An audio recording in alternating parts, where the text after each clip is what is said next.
Chapter 19, Foreign Film. Let's get to the animated film, The Red Turtle, from 2016, which is directed by a Dutch animator, but written by a French screenwriter, and then also co-produced by Studio Ghibli. So a lot of different regions and countries in there. And it's also dialogueless. There's no dialogue whatsoever in the movie.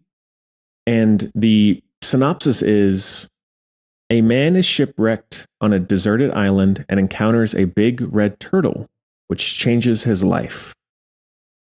So I didn't know really anything about this one up until shortly before it came out. I wish I had been able to see it in theaters, but I don't think I saw it until it came out on Blu-ray. I love and did love at the time Studio Ghibli.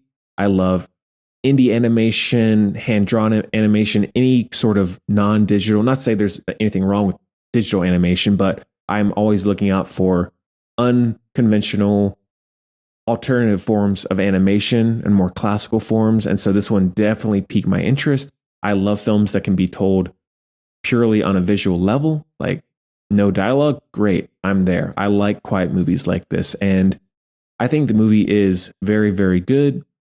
It does have points where maybe the plot becomes a little too conventional or the pacing drops off, because it is a slower film. It's not very long, but it's still mostly just one guy who washes up on an island, and then this red turtle comes along. I can do spoilers here because it's old enough, and changes into this woman, and then there's a family dynamic towards the end, and it's sort of in a way families letting go and moving on to other parts of your life, sometimes suddenly, such as washing up on an island and being isolated.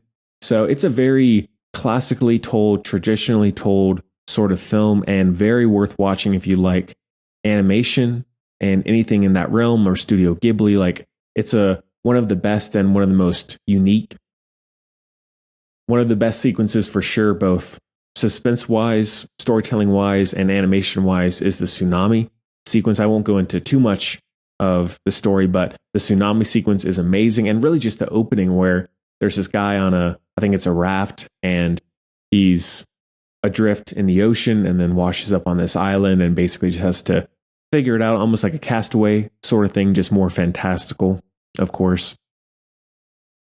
The look of the red turtle is excellent. The score is amazing. Like, it's a really underrated hidden gem sort of movie. Talking about hidden gems, this is a great example of a hidden gem movie, because I never really hear anyone mention it, and it's very worth having an audience, and a bigger audience than it does, because movies like this aren't made very often nowadays for a variety of reasons. So absolutely do check it out. Not a masterpiece, I don't think. There are small issues with the film, and maybe wouldn't be best of the decade or one of my top 5 or top 10 animated movies ever, but still, nevertheless, one of the most unique ones that I've ever seen. So that is a heavy 4 out of 5.